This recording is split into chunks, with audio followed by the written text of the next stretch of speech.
Good Saturday morning to all you out there. This is Steelers Saturday Sit Down with Around the 412. I'm Smitty, and that is Tyler back in the fold here on Steelers Saturday Sit Down. Getting ready for Steelers and Browns. Hope everybody had a very Merry Christmas. Doing much better than Tyler's shoulder and or arm. Tyler, I don't know if you want to get into it and tell the folks what I'm alluding to here, but it was an eventful Christmas week for you. It was. We spent the week in Hawaii, which is why it was a little MIA. We were on Maui, and so shout out to Smitty for holding down the fort while he was doing that. 2 Steelers episodes, a sit down, a Penguins episode, and 2 Pirates videos while you were gone.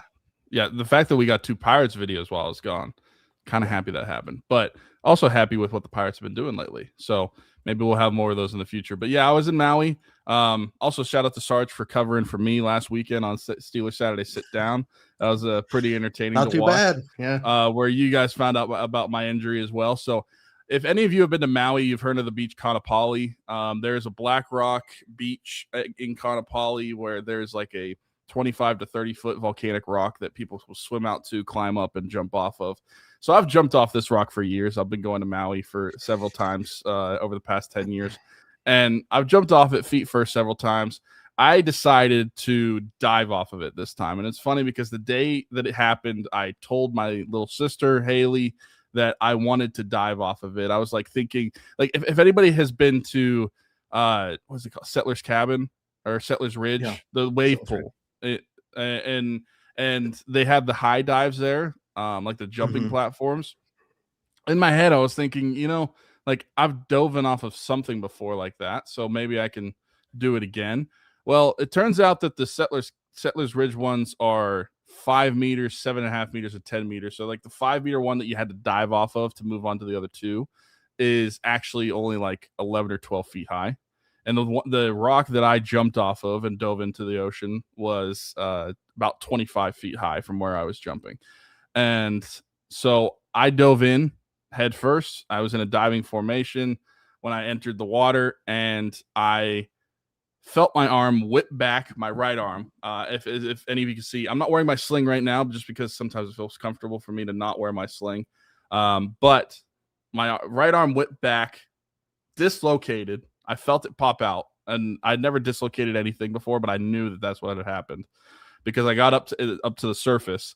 And luckily, shout out to the Beaver Area Swim Club. I told my parents this in the car on the way to the emergency room too. I'm like, this is credit to the Beaver Swim Club because thank goodness that I'm like a good enough swimmer where I can make it back to shore because I'm like 250 feet out from the shore. Yeah. So like I'm good. At least I'm a good enough swimmer to make it back to shore and get out of the water and everything, which, by the way, one of the most painful things I've ever experienced. It's like up there with my kidney stones where it's like getting a dislocated arm out of water where it's buoyant into gravity was one of the worst experiences I ever had.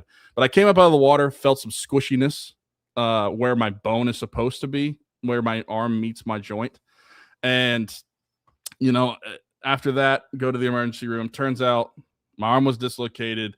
I have a acute tubercle fracture, which is basically where the ligaments meet my arm bone. So I can't raise my right arm. Like I'm raising my shoulder right now, but like I'm literally trying to raise my arm like this. And I also may have torn my rotator cuff. Didn't do an MRI in Hawaii, but we'll see. I have a doctor's appointment on Monday, so we'll figure that out. But yeah, it was a great trip. Even after the accident, it was a great trip. But super weird that happened. I felt like it was like this is what like pro athletes feel like when they have this serious of an injury because I've never really had that serious of an injury before. The last quote unquote serious injury I had was like my sophomore year of high school. I had a high ankle sprain that was like fairly serious. But that's it. So yeah, won't be using my right arm that much here going forward for a little while. So you will be joining TJ Watt, James Pierre, Calvin Austin, and Brandon Eccles as out this week. Unfortunately, against the Cleveland Browns. Some questionables as well in Jalen Ramsey and Isaac Seumalo. Jalen Ramsey dealing with an illness. I mean, unless it's what Cole Holcomb had, I would imagine that he'll be back in the fold. We'll see about Samalo. Maybe actually get more information today. Sometimes they upgrade guys on Saturday, the day before a game. So hopefully we find out some more information there. Than on the Cleveland side of things, no David Njoku, who will be out. And Harold Fannin, the other tight end, dealing with a groin injury. He says he plans to play, but got injured late in the week in practice, tweaked something on Friday during practice, along with backup quarterback Dylan Gabriel dealing with some shoulder soreness. Slot corner Miles Harden dealing with an injury and is questionable as well.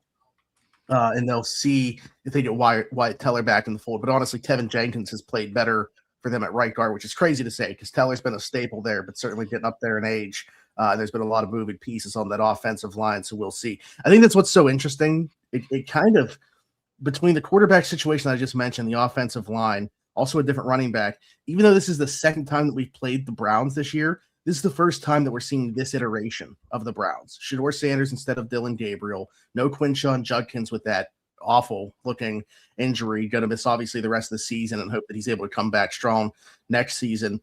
The offensive line has turned over so many pieces. Like, this is a very different Browns offense that we saw the first time around. So while this is a team that is in the division, and, we do 2 of these episodes previewing and predicting these games, this one does feel quite a bit different than the first matchup. Yeah, it's all you said it the best. Like, this is almost like playing a different team, but it's the same team, just completely different roster construction. I mean, first and foremost, the quarterback position, I feel like you prepare fairly differently between Dylan Gabriel and Shedeur Sanders. Shedeur Sanders prone to holding on to the ball, plays a little bit of hero ball even as a rookie. But the fact that you're getting he almost took a safety last week where he was that started at the 15-yard line. Yeah, I mean that's like, I'm trying to think of any quarterbacks that have done that recently. Like, I know Josh Allen's taken a long safety before. I don't know if it was that long, but also Josh, he almost did it on Sunday too. I don't know how far out he was, but so like Shedeur Sanders, I feel like you're preparing for him differently than you would Dylan Gabriel, but there's still plenty of areas where the Steelers can attack this. But yeah, the Browns offense has kind of been decimated to the injury bug as well. The running back room, especially losing Dylan Sampson this week and Quinshon Judkins for the year, that's not good for them at all. David Njoku is going to be out. Harold Fannin, is he questionable going into tomorrow? So he is questionable, but he said he's playing. He said it was more precaution. So, but I am curious, like, that's something, a groin that, like, okay, he could say that he could start the game. That could flare up immediately in game. Yeah. Especially like with as cold as it's going to be windy and rainy. So I don't know. There's obviously some risk to him being out there if he's dealing with anything. Yeah, for sure. I mean, he could be in there just for one series and it could flare up and that's it. And then after him, they'd be looking to Brandon Bates as their tight end to go to. But yeah, this Browns offense has been kind of pitiful, if we're being completely honest, since Shedeur has taken over. He had that one game, but it was against the Raiders where it looked okay and he looked okay. But ever since then, it's just been downright bad. They've been one of the worst scoring offenses in the NFL over the past month. They really just don't have anything that threatens you on the offensive side of the football. Whether it comes to their receivers, their running backs at this point, with Judkins being out, and even their quarterback position. Like, when has the Steelers been in a position where they have played the same team twice in a year, and both times they're starting a different rookie quarterback? I would love to know if that's ever happened in the history of the Steelers, because it's happening this week. They didn't end up playing Joe Flacco. They played Dylan Gabriel the first time. And I am very curious to see how this plays out defensively for the Steelers, because you've got some health issues on that side of the football as well. Like, obviously no TJ Watt this week, James Pierre being out, Brandon Eccles being out, the questionable health of Jalen Ramsey. Is he going to play? So the secondary, especially if Ramsey's not going to play, could look pretty thin. But even with the secondary looking a little thin, I don't see a realistic plan of attack for the Browns against the Steelers defense. I still think that the front seven for the Steelers should be able to get to the quarterback fairly easily in this one, and they should wreak havoc. And they had 6 sacks in their first game against Dylan Gabriel. I feel like they should at least get close to matching that playing Shedeur, because while Shedeur may be able to move around a little more than Dylan Gabriel does, he also holds on to the football and is prone to taking those types of sacks. So even with the health issues, I still think that the Steelers defense should be able to pretty much shut down this offensive attack. Nick Herbig off the injury report, so he's set to return for this one, which is obviously big news with still not having TJ Watt back in the fold. Logan said, I'd rather play against Shedeur, honestly. I mean, I agree from the standpoint of like it lets your pass rushers tee off in obvious pass situations, and he is going to hold on to the football a little bit longer. I think he's the more talented passer, but he's going to allow you to create more splash plays because of that. Like Dylan Gabriel just basically snap throw in that game against Pittsburgh, and they were still able to get him down 6 times. So excited to see what that looks like from that standpoint with a pass rush with Nick Herbig back in the fold. But my question about that is, how many obvious pass rush situations are we even going to be in with the wind the way that's going to be, with the rain the way it's going to be? I think both these teams might just run the ball like 40 times, which I mean, I would typically say like I like the Steelers' chance of being able to move the ball through the air better. But at the same time, I don't think that they want to give Myles Garrett many opportunities in this one to break the sack record against them. I mean, you don't want to let him create havoc anyway, but certainly against them, I do think, in most weeks I wouldn't say that, but I do think that there is something in their mind about it, them not wanting to happen against them. Yeah, that is true. And I think that that's something that the Steelers should take some pride in this weekend, that they do not want to be the team that this happened against. I mean, the history with Myles Garrett and the Steelers, his entire career, there's been a bitterness there. And I'm sure, like, at the end of the day, if it happened, it is what it is.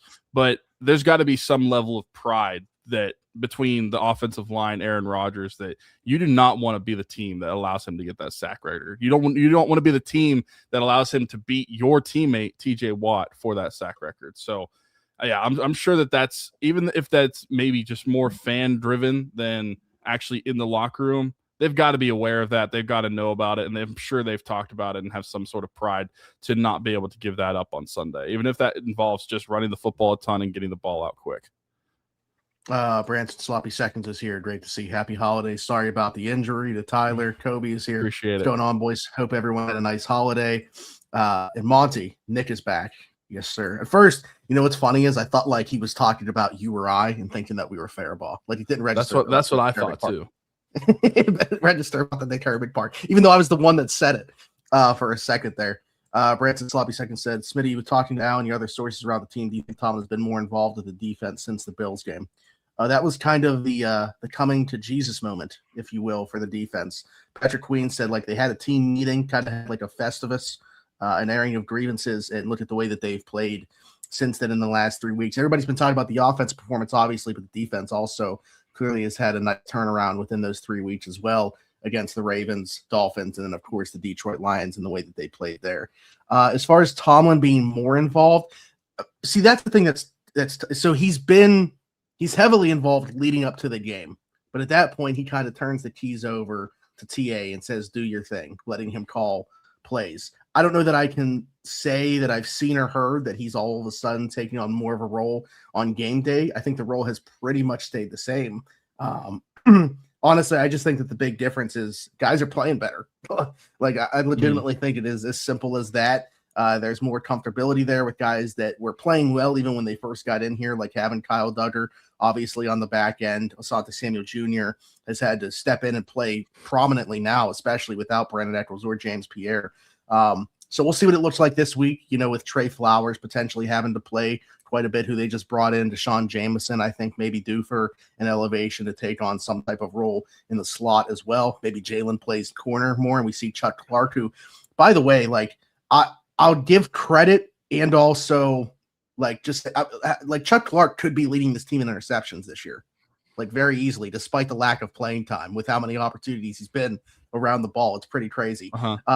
The Isaac Tesla touchdown, I think you could probably credit against him if it was going to be somebody. Also broke up another one, though, on the final play. Like Chuck Clark, I think you got to give some credit to for the way that he played stepping into that role. I have no clue what the plan is going to be in the secondary tomorrow. I really don't. Without Pierre and now also without Eccles.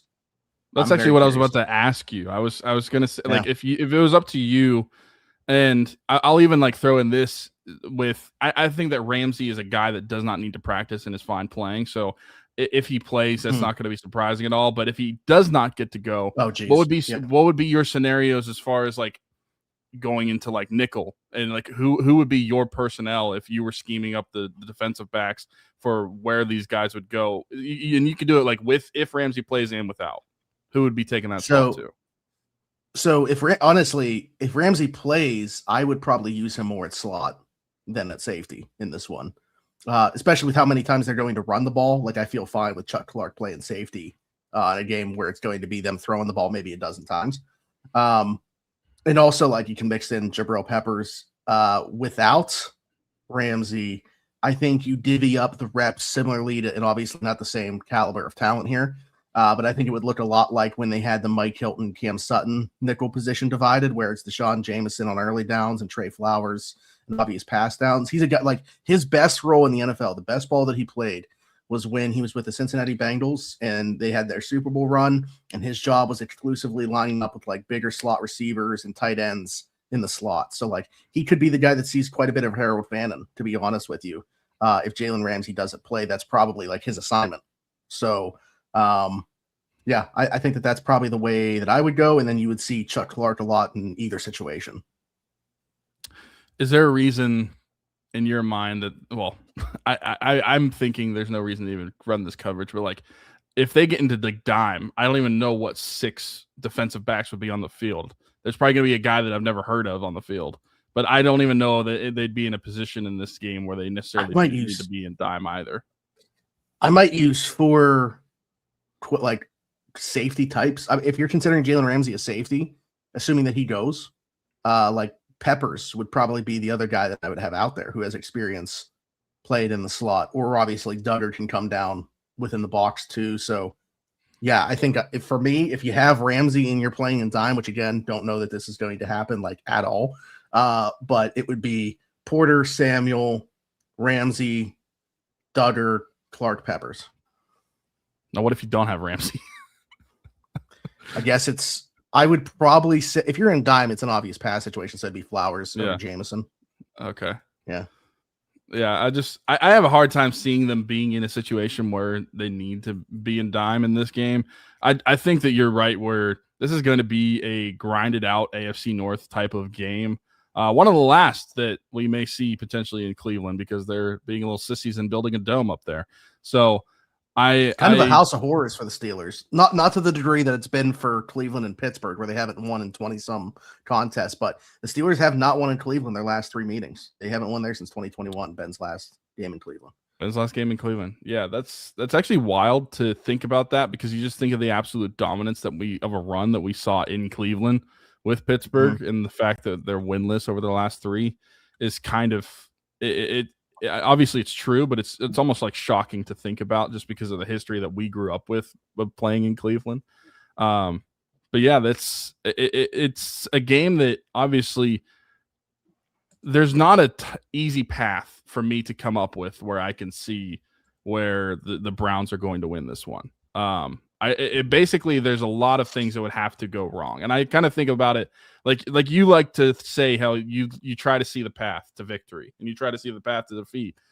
There's not many paths to defeat outside of like turning over the football time. They have to throw up on letting Myles Garrett take over the game. Yeah, like they have to shoot themselves in the foot in my head to get the away from this. They'd have to start jumping off volcanic cliffs in order to lose this game. They would have to start diving into the ocean and tearing their rotator cuffs right before the game. Yeah. All right. So I do think from a standpoint of Browns offense versus Steelers defense here, like, again, I think they might throw the ball 12, 15 times in this one and just try to run it, at least while they can. Now, if this gets into a situation where the Steelers are actually scoring some points and they get up by a couple possessions, I mean, that's doomsday scenario for the Browns offense. If they get into that type of situation, they need to keep the game close to have any shot in this one. And again, like kind of hope the Steelers like throw up on themselves and start turning the football over, which we haven't seen. Like obviously they've turned the football over before, but not to the amount that I think it would take for them to lose this game, like a, -3+ type of differential in favor of the Browns. So I just, like you, I just have a hard time finding the path there. And obviously Derek Harmon back in the fold against this run game. We don't know who the running back is going to be, the primary back for this Browns team. Let's see if they even have Dylan Sampson in the fold. I think that he's I like him as a player, but he's not necessarily like a pure between the tackles type of runner either. I mean, he's kind of like a scat back that they really like from the receiving game, was taking away some work from Judkins in that regard. But like, he's not like a bell cow type back anyway. So it's going to be multiple guys that factor into this run game. From a pass game standpoint, I don't see anybody that like threatens you in the way where you're going to get matchup specific with guys. Bannon would probably be the one that's interesting just because like he's a pass catching tight end, which we know have given the Steelers trouble, but like Jerry Jeudy, Bond, like those guys are not threatening you in the way that we've seen some other receivers recently. You could honestly probably play more man than you've played in any week this season, and I still think that the Steelers defense would be okay. This is the 1 week to do it for sure. Yeah. I mean, especially I brought up the weather environments too. Like with this type of wind, not just because it's cold, but with this type of wind and rain, like it could be very hard to throw the ball in this game. Francis Sloppy Second says, it worries me how confident everyone, including myself, is about this game. I get it. That's why I mentioned that they haven't won there since 2021.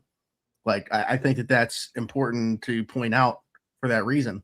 How many similarities are there between this group and that group? I don't know. But I will say this is also a bit of a test. I mentioned this to Alan this past week. Like, this is, to me, despite the opponent not being a test, it's one of the bigger tests to me of the season for the Steelers themselves, just because I think that there are a lot of teams, Steelers teams, that we've seen in recent memory that do like drop this game. And is this group different? And that we'll find that out. And I wonder how much tonight actually plays into that. How much they're going to let the Ravens result play into how they play on Sunday. I don't think it should. I think that no matter what, you should come out being prepared to win the game. Most of the team's sleeping by the time we know the result. Right. But I wonder how it would, like, if they know that they are locked into the playoffs, I wonder how it would actually mentally affect the team going into Sunday's game. Because I'm sure whether they would say it or not, they're probably going to take their foot off the gas even a little bit.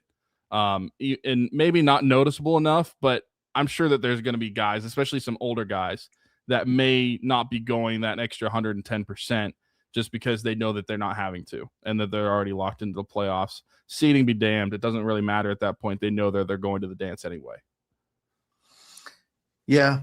I do think, like, I think some of the conversation was overblown a little bit, at least to start this game, because it's not like the Steelers can make a bunch of adjustments from the time that we get that result on Saturday tonight before tomorrow's game. Like Aaron Rodgers said it best. He's like, I'm 42. I'm going to be sleeping thinking that I'm starting that game when I wake up before I know the result of the Packers and Ravens. So I'm waking up and I'm starting that game against the Browns, regardless of what that result ends up being. They can't change a bunch of things on the fly in regard to that because you already prepared the entire week. Now, next week against the Ravens, obviously, could look much different depending on the results of these two games. But like this week, at least to start, I don't think it's going to. Now, if we start going through the game, this game's going one direction or another, it doesn't matter. And the Ravens have already lost. Jeez, I almost knocked my microphone over. Then we could see in the course of the game, like maybe Mason Rudolph brought in. I think Caleb Johnson's going to get a helmet anyway, but maybe he gets more run in the course of this one if we already know the result at hand there. Again, kind of the same thing with like Roman Wilson. We already know that he's going to be playing in this one without DK Metcalf and without Calvin Austin. So Joel kind of bringing that up here. If the North has already won by tonight, do you let the starters play a half? Yeah, maybe it's treated like the preseason tune-up one, where it is. Because, like, if you know the starters aren't playing next week, that's the other part of this. Do you want them not playing for 2 weeks totally anyway? Like, even if you had the ability to pivot and not play the starters for this one because you know what the Ravens result was, I don't know that I would want that to be the case anyway. Like, that's a lot of time to not play football. Yeah, and we've seen how that can bite teams, even teams that get like buys that don't necessarily play the best going into those games. So I wouldn't want to do that, and I didn't want to allude to that either. I was just more so thinking, like, even if the guys are in the game, maybe they're just not going that extra effort for it. And I don't know. We'll see tonight. The Ravens could win, and this conversation is all for naught. But should we predict that? I really think the Packers are going to win. Okay. Do you feel you don't feel any different based off the did you feel differently based off the quarterback stuff that we've been monitoring throughout the week? It never looked like Lamar was going to play, but Jordan Love was questionable and then was rolled out on Friday. So were you that way the entire time, or did the quarterbacks maybe sway you? I was that way the entire time. I thought that the Packers were just going to win this game. It's in Green Bay. I don't think that I don't think the Ravens are prepared to play in this game, and I feel like they're. Yeah, you want to talk about a team that's kind of looked like they're checked out. I mean, from a coaching standpoint, like they go up 10 points with a Derrick Henry touchdown in their last game, and then that was the last snap that he played. Like he was not back on the field. Like I don't know what they're doing right now. It seems like maybe we're heading towards John Harbaugh no longer being the coach there. Like when you start seeing reports kind of being put out about Lamar not showing up to meetings, falling asleep in meetings, them maybe being a bit concerned with his practice habits or off-field habits, and there being some maturity stuff, where do you think that that's coming from? Like anytime a report is put out there, think about the side that has something to gain there. That to me feels like a divorce is on the way in Harbaugh's team, whether it's him himself or whatever, kind of leaking some stuff out there to not make him look as bad. Personally, that's the way that I kind of take that reporting. So we'll see. But I'm going to go the other direction. I actually think the Ravens are going to win tonight, and the Steelers are going to have to win tomorrow. I think that this is going to be a very ugly looking game. I'll be honest. Malik Willis dealing with a shoulder injury, and also I don't know what the illness is, but like, I wonder if he would even be out there if they didn't still have an outside shot at winning this division. I don't think that he's anywhere close to 100%.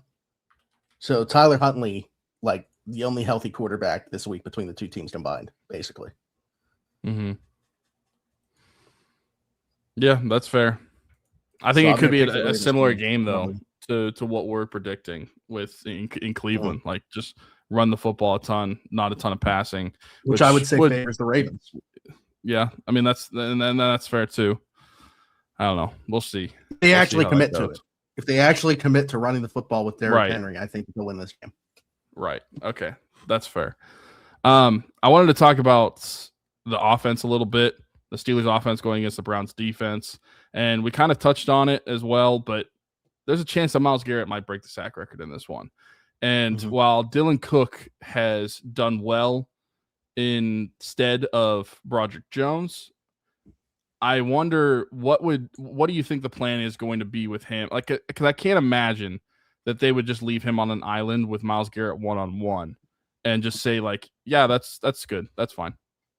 Like, so what do you think that the plan is going to be? Like, do you just think that there's going to be a lot of tight end sets to that side and chipping and helping, or how would you prepare for it? I think obviously Aaron Rodgers isn't the same athlete as Josh Allen. Whoa. But one thing that the Buffalo did like last week is they ran anytime that they ran like a boot or something like that, they had the quarterback rolling out the other direction basically every single time. I think that we're going to see that, like just get Aaron Rodgers moving a little bit in that fashion. I think they're going to attach Darnell Washington to Dylan Cook's hip quite a bit in this one. And I don't think they're going to pass a bunch to begin with. So I think like they're going to do everything to not allow this to happen against them. I mean, if you want to believe the reporting, apparently they've been told, like, take the hold. Like, do not let this tackle him if you got to. And part of that might be due to Aaron Rodgers' health and not wanting him to get hit by Myles Garrett in week 17. I think the other part of that is they don't want this guy breaking the sack record against them.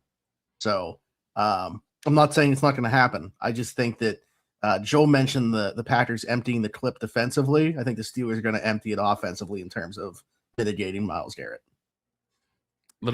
If Dylan Cook just turns around and completely tackles him, I think that would be so funny. But also, like, who cares? And this is the game where I think that it should be okay to do something like that, like take the punt instead of giving up the sack. Because, I mean, you mentioned a good point that we didn't even talk about yet. Like, we want Aaron Rodgers to be healthy going into the playoffs. We don't want to be in a situation where Mason Rudolph is going to have the starter in week 1 of the playoffs because Myles Garrett took out Aaron Rodgers in week 17.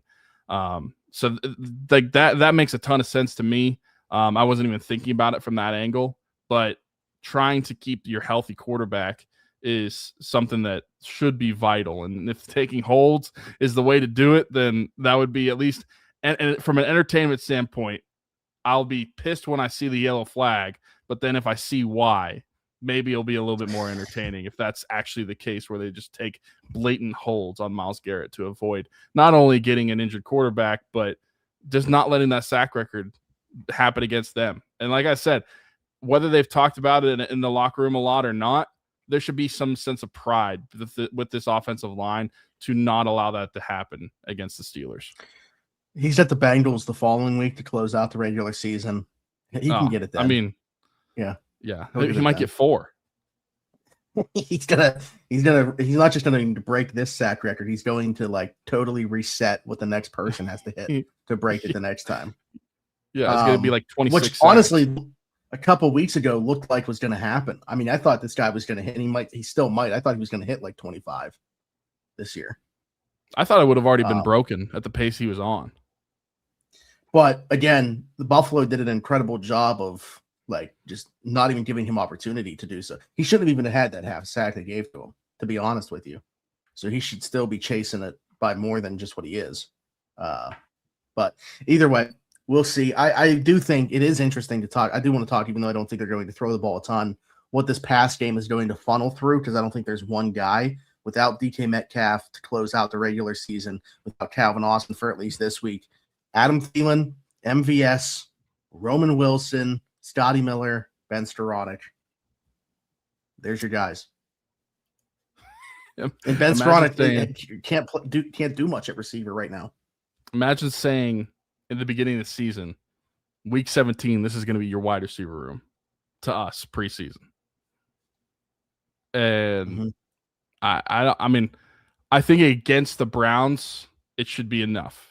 With the game plan, probably not throwing the football a ton, it should be enough. But man, this is really thin without Calvin Austin and DK suspension.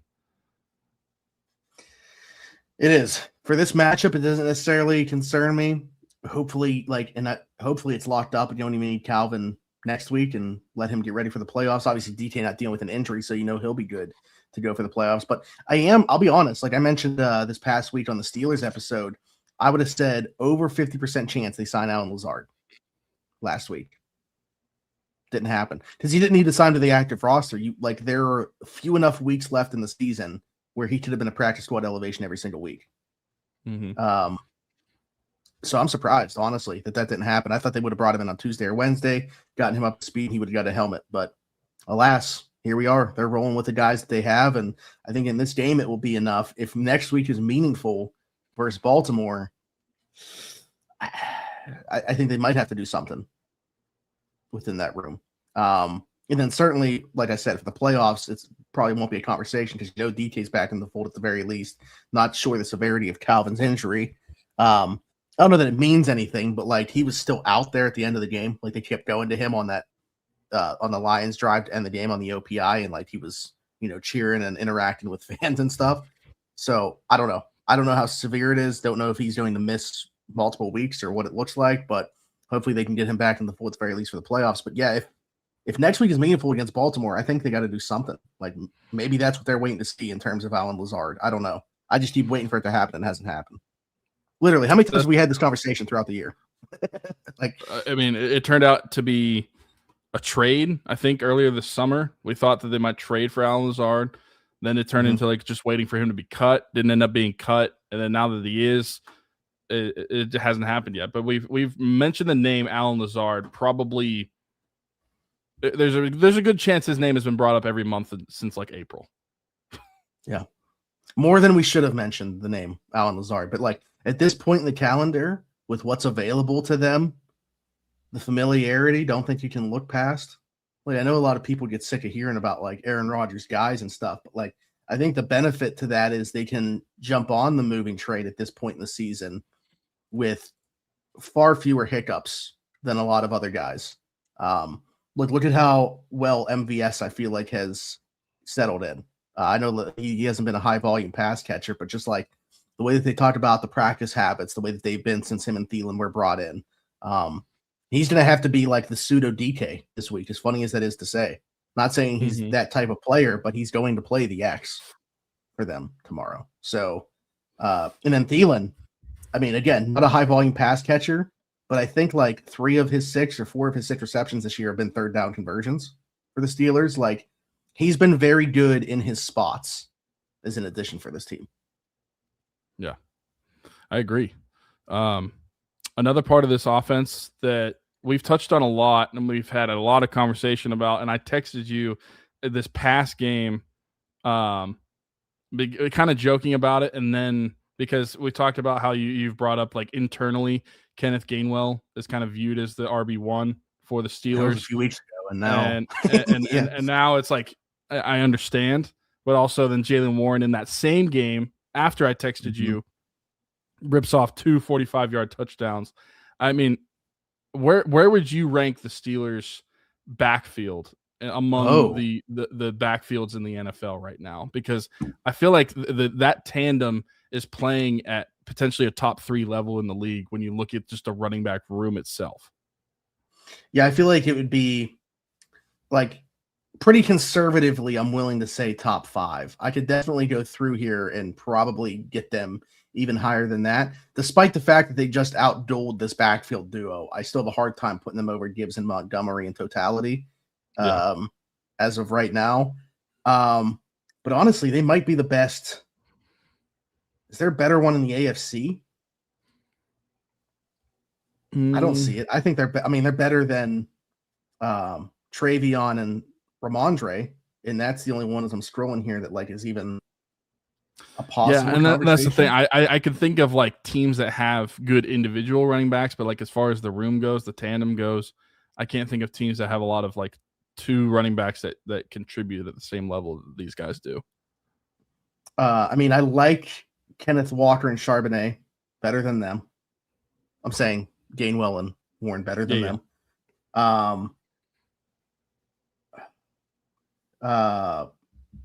Kyron Williams and Blake Corum, I like Warren and Gainwell better than them. Yeah, they're top 3. I'll be honest, I'm having a hard time. They're not saying 2.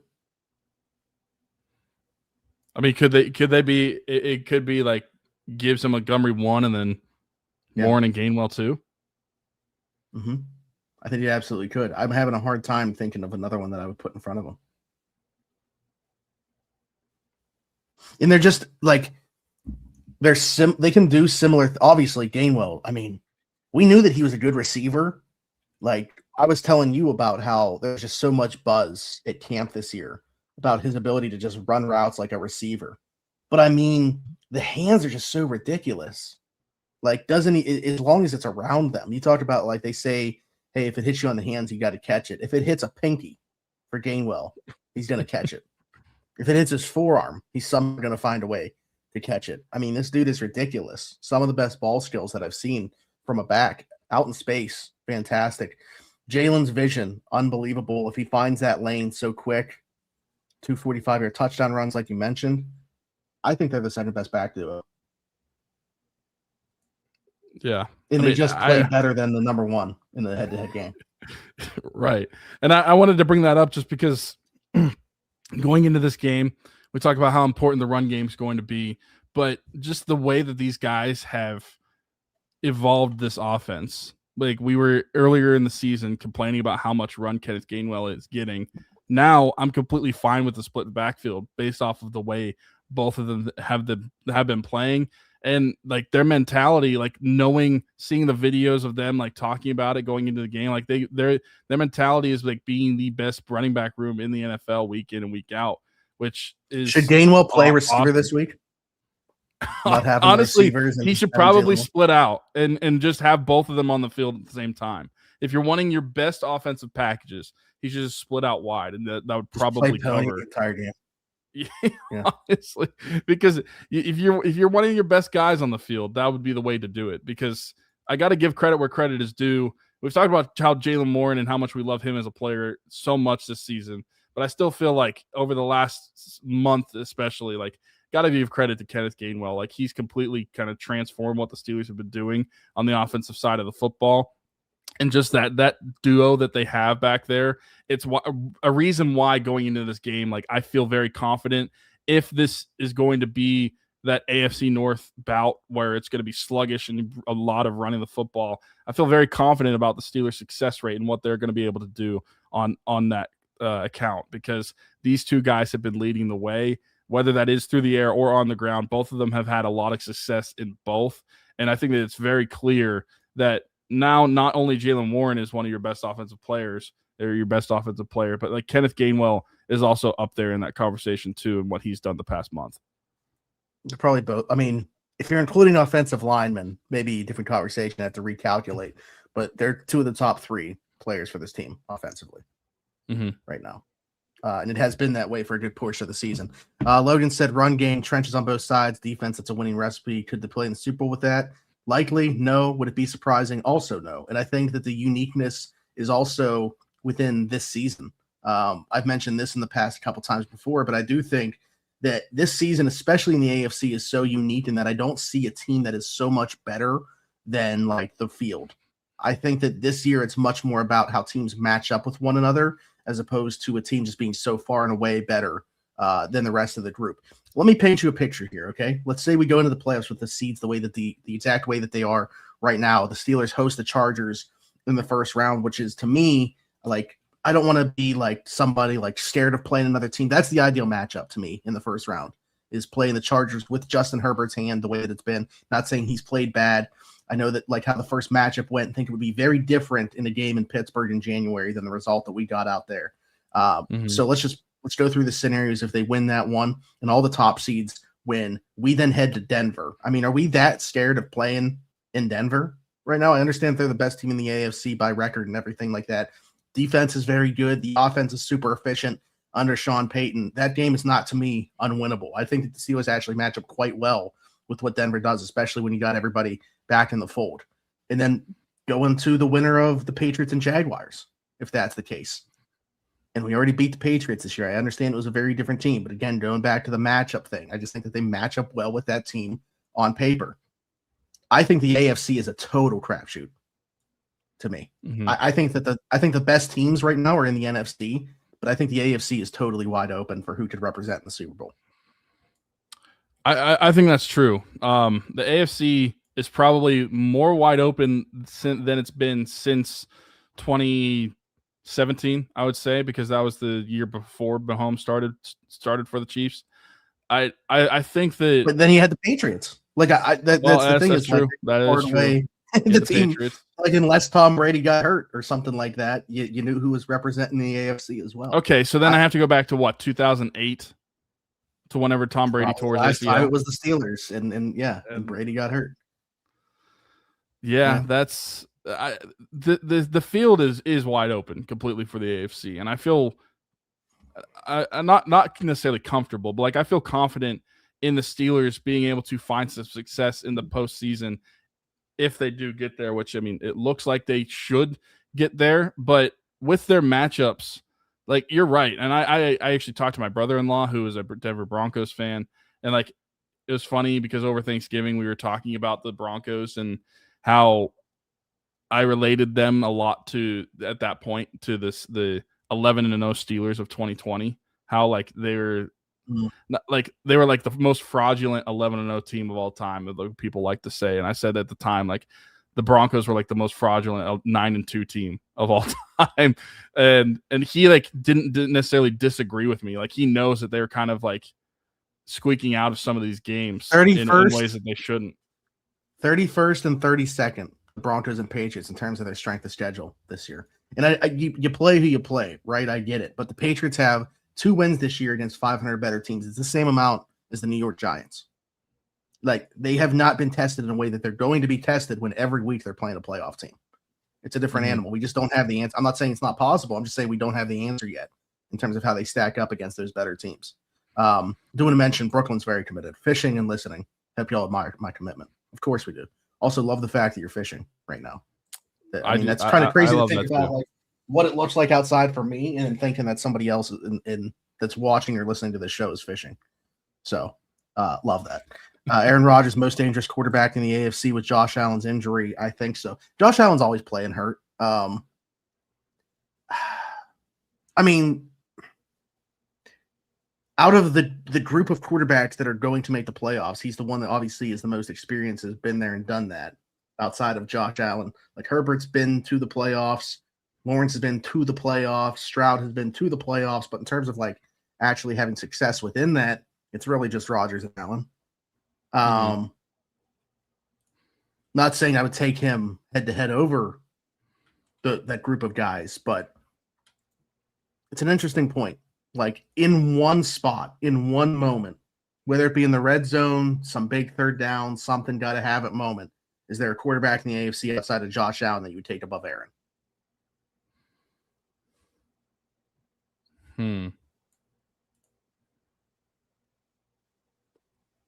That's currently in the playoff picture?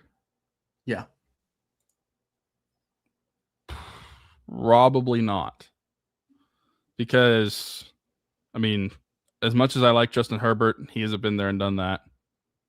You have, I mean, 2 second-year guys in Denver and New England.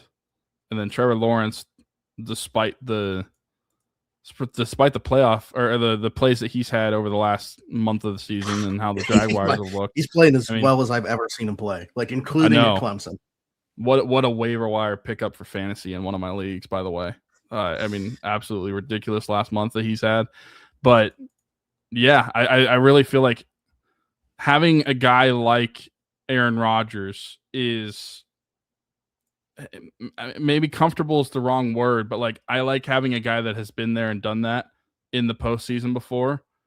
Now, I know a lot of people may say like he's only won 1 Super Bowl and has lost a lot in the postseason. That's fair, but at least I know we have a guy that has been to the postseason. A lot of these teams are getting there for the first time with these guys, and so we'll see how they react to that. But I don't know. I feel like talk about guys playing their best ball, though. Like, I mean, Aaron certainly needs to be mentioned within that group too. I think that there were a lot of people ready to pack it in and just say, let's see what Will Howard has after that Bills game. And Aaron's responded by playing the best that he's played as a Steeler in the last 3 weeks. I mean, he's been very good, especially in those weighty moments, like I was mentioning, like 3 straight third down conversions on one drive before the Kenny Gainwell touchdown. Thielen was money on those third downs. Scotty Miller even making some plays on the one drive as well. Like, that's why I think without DK Metcalf, this offense is uniquely built to deal without it, because they've had so many different guys that have been in and out and contributing in spots all year. Like, as frustrating as it gets with the Arthur Smith offense, I think that that's uniquely allowed them to get them in a spot where they're able to play without their star guy in DK Metcalf. Yeah. Also, I wanted to bring up too the you mentioned the strength of schedule for the Broncos and the Patriots. Looking at the Steelers' 6 losses, 5 of the 6 have been to playoff teams, including the 2 top seeds in the NFC. Yeah, that's strength of schedule. Just to bring it back up, the Steelers are 9th. That is the second best of the playoff field, only behind the Rams, who are 6th. Strength of schedule. That Bears loss makes me so bad too, by the way. But we're not here to harp on the past. We got to get into some bold predictions. This has already been. We're on pace to have the longest sit down I think that we've had. But you were back in the fold. We get going with the comments sometimes, but all right, let's do it. Offense, defense, and a final score. I've actually wavered from yesterday on some of this, mainly the final score, just because of understanding how windy it's going to be with the rain and stuff. So I think it's going to be a little bit lower scoring than I predicted yesterday. But we'll start with the offense. I'm going to throw a second one out there. So I'll have one on afternoon drive as a bold prediction. I'll have a different one on here. Yesterday I mentioned we all got weird, like super weird with ours. I had a Roman Wilson rushing touchdown. You know, the end around like they do with Calvin Austin sometimes. I think it's Roman Wilson in that spot. And we might have the war flashback meme going through our head, because that's how he hurt his ankle in training camp, was on an end around his first training camp here. So that's what I picked on there. However, I know that we're not going to see like a high volume of passing, but I will say I think MVS scores a touchdown, and just to like add on to that, because he already has one, maybe not as bold. So I'll throw in a catch number here. I'm going to say 3+ catches and a touchdown for MVS. I like it. I know that we have said that this game is going to be very run heavy, but despite that, my bold prediction is also going to be in the pass game. I'm going to say that Adam Thielen scores his first touchdown in the Steelers uniform. I like it. A picture of Adam Thielen that was put up Sunday against the Lions of him wearing the Unreal one from one of their latest drops, the white one that has like the gold on the sleeves, kind of like looks like the jersey, their away jersey. Seeing that picture literally made me purchase that exact piece of merchandise. So thank you, Adam Thielen. You got it in like a day. Yeah. Shout out to Steelers Unreal Pro ship Shop. time. Yeah. Hey, nice. Even though it came from the Steelers Pro Shop, I appreciate the pun there. MVS passing touchdown. My goodness. Joel getting real bold with it. I love it.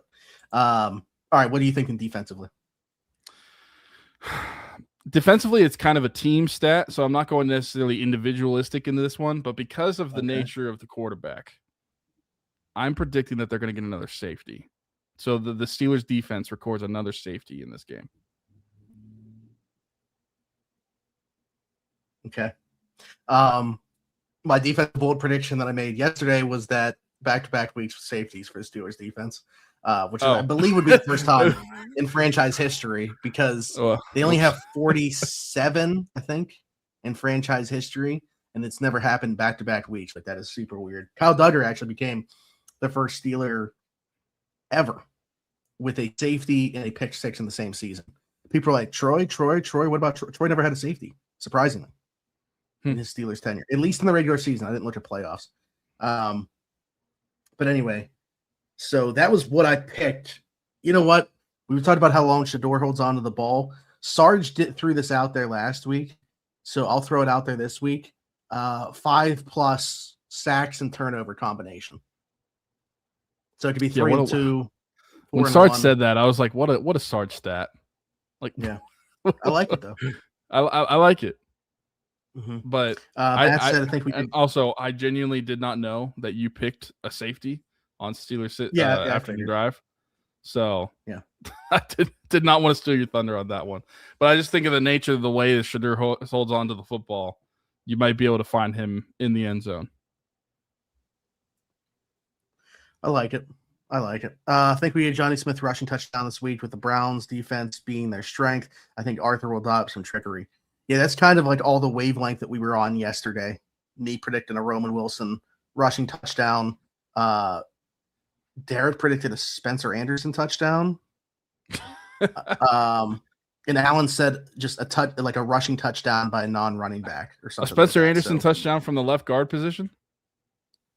So maybe, but he could also, if they go into jumbo, Pete will probably play the guard spot with Anderson in the normal spot that he does in jumbo.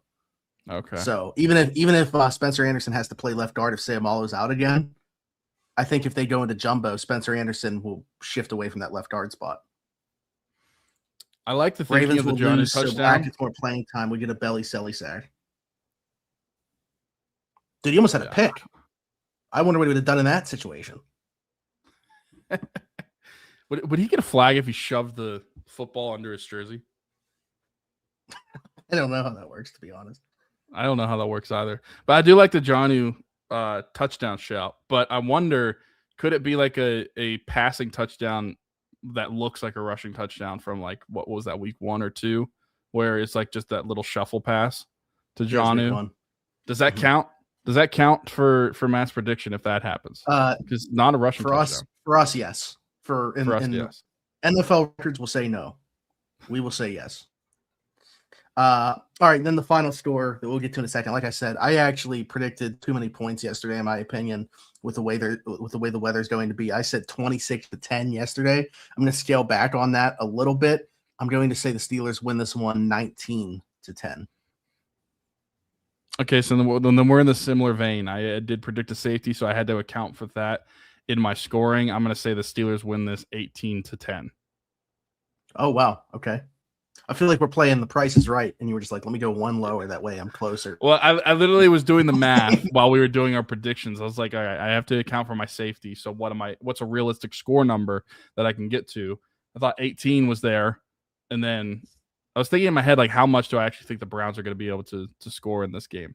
Not that much. 10 seems like a reasonable number. Joel said I forgot to predict the loss. So immediately after the game last week, I did. But I understand this is my official one. But I threw it out there just to put it out into the world that I said the Browns are going to win this football game. So I hope the universe heard me then and is not hearing now. Yeah. I feel like this is as bad as I've been in any season in terms of win-loss. Yeah, probably. Hasn't been great for you. All of them. My bold predictions have been better than my just picking the game. Yeah, that's probably also true. I also like Caleb Johnson Tutty if the Packers win tonight. Caleb Johnson, anything. I just want to see him get some run. So we're obviously rooting for the Packers regardless, but even more so because of that. I just want to see this dude get some action. With all the confidence, seems like the Browns are going to massacre us. Like, that is, to me, the only outcome that can't happen here. Could the Browns win a close game if the Steelers like have 5 turnovers, the Browns have none, Browns win by like a field goal? Very Myles Garrett unlikely, just, like 3 sacks. Yeah. Like it's unlikely, but yes. How in the world do the Browns like rout the Steelers in this game? Like, it just, I don't see it. I don't know what would have to happen. Maybe Shedeur Sanders' legacy game. The Steelers like play with 10 guys on the field. It's like soccer. If you get a player kicked out, you have to play with one less player. Yeah. Mm-hmm. Which, I mean, I feel like with rostering Jalen Ramsey, there's always the chance of somebody getting tossed. So, but anyway, all right. Jalen Ramsey on one side, DK Metcalf on the other. Yeah, we got a wild card on both sides of the football. Well, not the next 2 weeks, but over the season we have. Mm-hmm. Nobody bring up the receiver that was here before. We don't need to hear his name. We get it. We know that this never happened with him. Anyways, good stuff. Be sure to like, subscribe, hit that notification bell on your way out if you have not already. Hit us in the comments, your thoughts, anything that we talked about today, your predictions, both your bold predictions and a final score prediction. You guys know the drill by now. This does get posted on all the podcast platforms as well. Spotify, Apple, wherever you get those from. We are there. Just search around the 412. Do the same thing on all of the socials, regardless of where you're watching and listening. The platforms are all over there. Our sponsors are all over there as well. So be sure to check them out and all that good stuff. You can find Tyler everywhere. Weiler_Teeks33. You can find me everywhere. Zachary Smith, PGH. Hopefully the next time we talk next week. Oh, some cool stuff going on next week potentially. I don't know. Tyler, if you didn't watch, I know that you were on vacation. Maybe you didn't even watch the Steelers and Penguins episodes last week. Maybe you didn't even look at our Twitter DMs. New Pittsburgh Pirate Jake Mangum set to join the show next week. Hopefully we can set aside some time for that to happen, have a discussion with him. Very familiar with Connor Griffin. They have a relationship. They put together an event even in the offseason, like a baseball camp, which is pretty cool. So we'll talk to him about Connor Griffin, his trade coming over here, joining Brandon Lau in that deal. Maybe he can talk to Brandon about getting him on the show as well after we have a great conversation with him. So look forward to that next week. Of course, another Steelers episode, another Penguins episode, bunch of content coming your guys' way. And then of course we'll be back for, I don't know, we're getting thin.